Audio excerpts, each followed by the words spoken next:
Psych pharmacology, the saga continues. So we've talked about the basics. Let's talk about bipolar. Bipolar is a relatively challenging condition to treat. It is pretty different from traditional depression. Bipolar requires some swings between mood states. It does not require mania anymore. Bipolar 1 is full-blown mania, alternating, or uh, alternating isn't the right word, but also varying at times down to depression. Bipolar 2 is actually when someone's normal and then becomes depressed. It's especially important because those folks often don't really respond to the normal antidepressants. You'll put them on an SSRI. Sometimes it causes a real mania. They'll go out and start spending money. Their mood will really be very elevated. They'll be almost inappropriate in their behavior. Other times, though, you have someone who just doesn't respond. You try them on 2 or 3 different SSRIs. They don't get any better. And then sometimes, as much out of desperation as anything, sometimes you put them on a little bit of Lamictal or Seroquel, and they get better. So it's always worthwhile considering that bipolar 2 is in the mix. The bipolar 1s are nowhere near as common, easier to diagnose, but the bipolar 2s can be really challenging. So when someone's bipolar, you use totally different medicines. You can use lithium. Lithium's a great medication, as we've talked about in class. Problem is it's pretty twitchy. People will get lithium toxic. They'll get substantial side effects. And so it becomes very difficult to use lithium. And in primary care, we essentially never do. Psych does it on a pretty regular basis, especially the brave psych providers. But primary care, we really just don't even go there. Sometimes we will do a little bit of Lamictal. Sometimes we'll do a little bit of Seroquel. Valproate does not seem to be quite as effective, and so we don't use that quite so much, but that's another choice.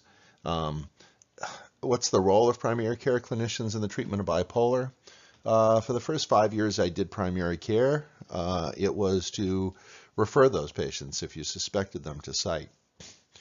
The problem is a lot of people are really resistant to going to psych. The practicalities of getting somebody into psych, if they have either no insurance or poor insurance, really high deductibles, can be a challenge.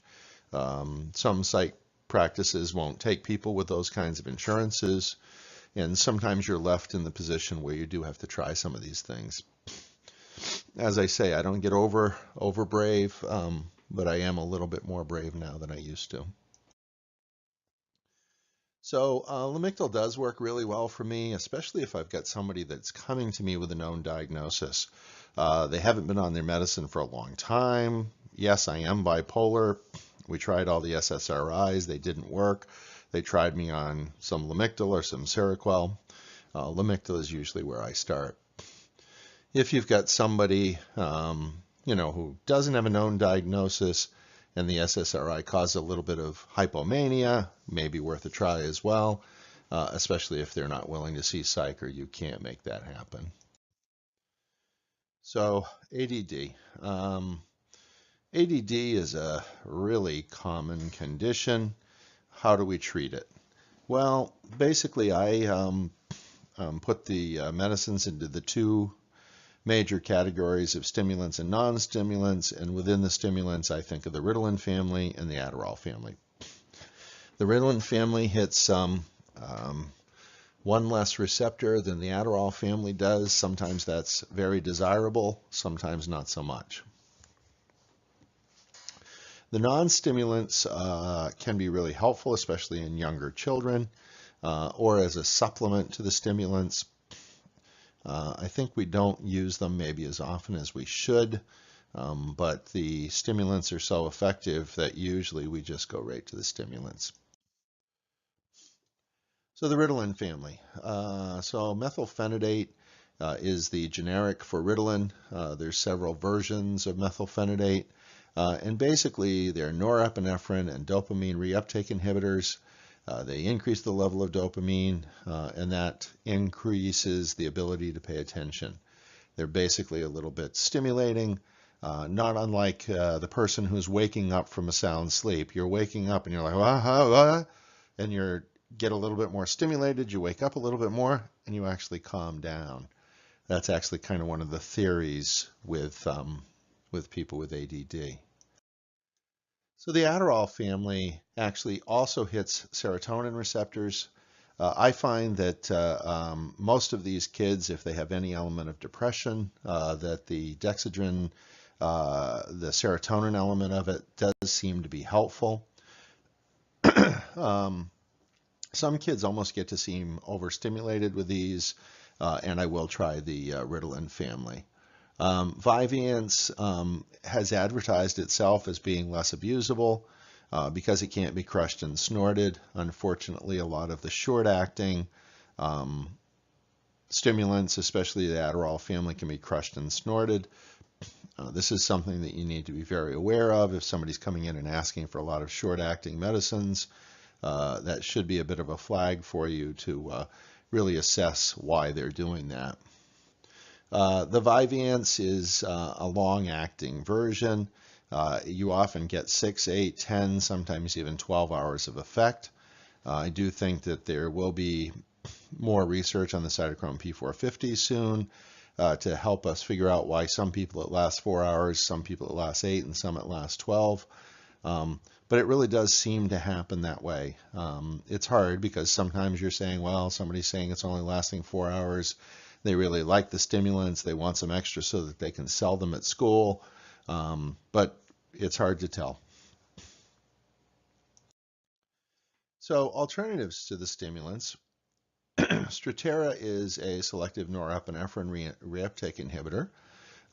Is nowhere near as effective in most people's estimation, although somebody with mild ADD, and especially if the parents really don't want to use a stimulant, it is definitely an alternative. It's also something that can be used in adults, and I've seen it work pretty effectively, although, as noted, I think it's much less effective. It's not controlled. Anybody that's on a regular stimulant, those are basically class 2. I treat them just like I would opioids. They have to sign a contract. They have to come in every 6 months. I can random urine them, all of those kinds of things, and they understand that. I don't random urine them quite as much as I do the opioid people, but it is definitely something that you can think about. One of the challenges to the stimulants is that you don't have to keep taking them. If you've got somebody who's got chronic pain, you expect that they're going to take their opioids and the opioids are going to show up in their urine. Somebody who has stimulants doesn't always take them. You know, they may take 3 or 4 or 5 days off from them just because they don't feel like they need them. They won't have any withdrawal, but they, you know, and it may not show up in their urine at that point. Another non-stimulant medicine is Intuniv, which is guanfacine. Guanfacine is also known as Tranqs. The Tranqs is actually a non-sustained version of it. That version is substantially cheaper, so a lot of folks do actually use the non-sustained release guanfacine and dose it a little bit more often. Again, this is non-controlled. Maybe better if you've got anybody that you're worried about, you know, stimulants or abuse issues. It's an alpha-2A agonist. Alpha-2A agonists enhance prefrontal cortex synapse connectivity and basically just improve concentration. They do seem to also improve people's ability to resist urges, and therefore the guanfacine and the clonidine can be helpful medicines to use for those kinds of things as well. Clonidine is not really used as a ADHD medicine, but it does share those features. So addiction medicine, I really just have one slide here because I think this is a bit beyond what we would discuss in this course.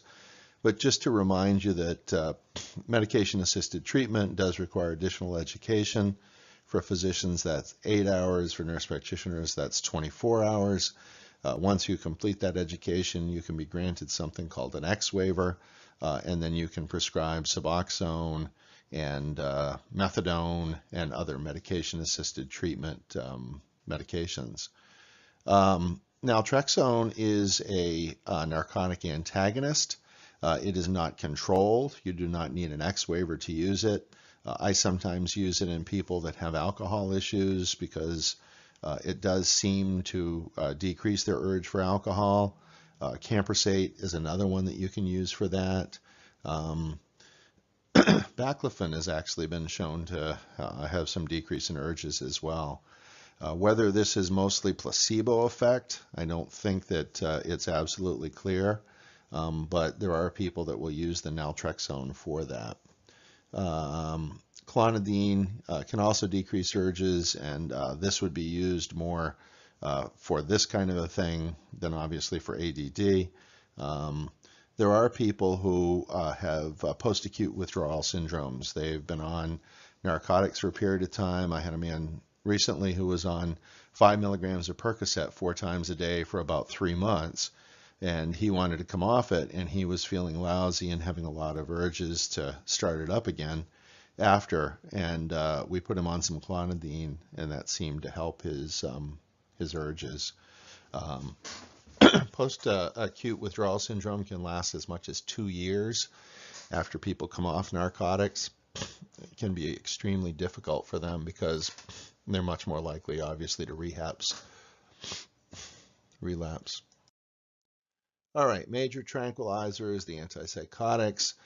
These are going to be mostly the psych providers' medications.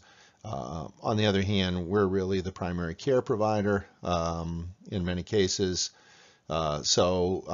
Basically, we still need to consider them. There are times that family practice will prescribe them. I use them in people who I'm having a really hard time controlling their anxiety. They don't want to use an everyday medicine like an SSRI. I don't want to use benzos on them just because they're so addictive and they're so hard to get off. And so sometimes I will use a little bit of Seroquel, 25 milligrams BID, pretty low dose. Seroquel is also my ace in the hole as far as sleeping.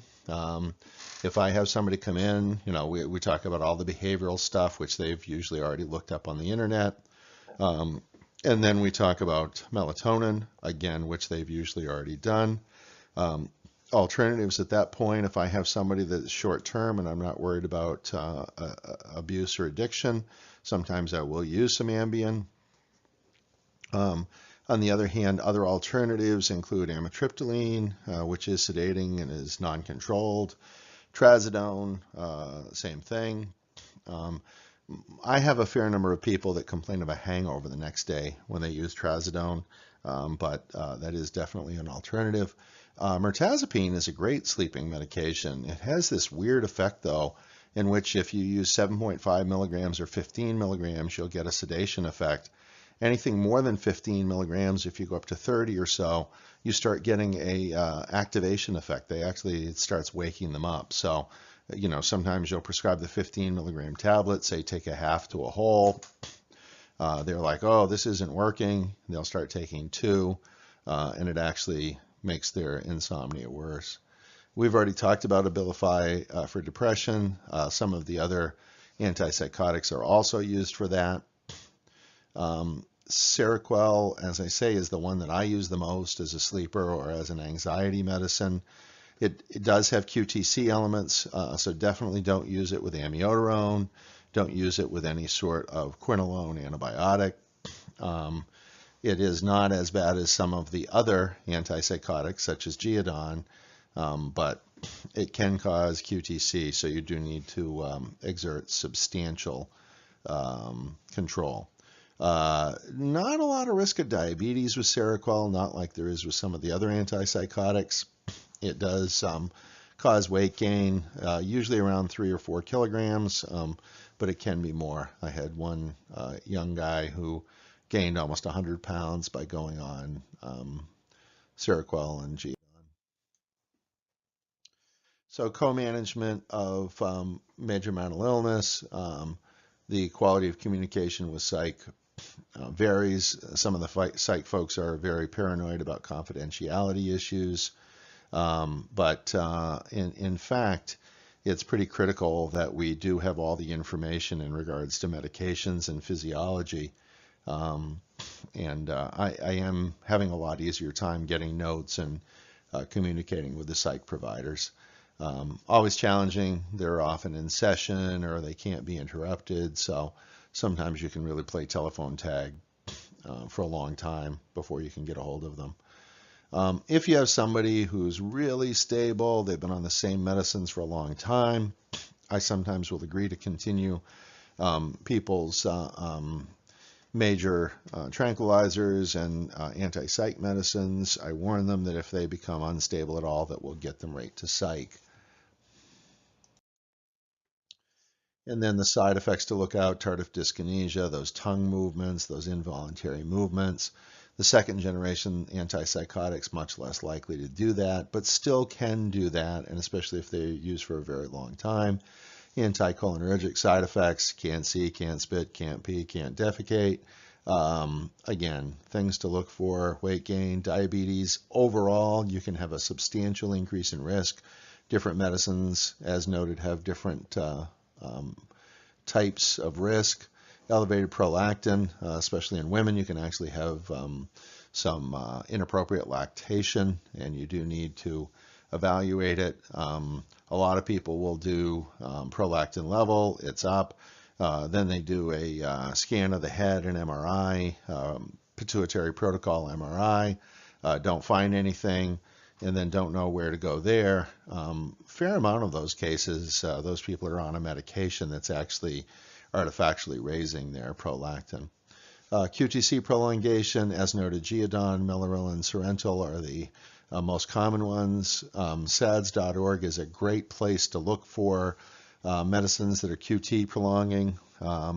There's other things you can do. There is actually an app now that you can download, and it will tell you if there's QTC issues. So again, the take home for me is that when you're the primary care provider, nobody's watching over the whole patient like you are. For the specialty folks, try to be more like primary care providers. Don't pigeonhole people and only worry about your specialty. You got to worry about all the other elements too, just because even though they're taking a beta blocker for their heart, it's still going to have substantial psych impact. So that summarizes Psych. Pretty quick and dirty intro. Hopefully it stimulated some learning issues for you, and you can do some additional reading and bring home some other points.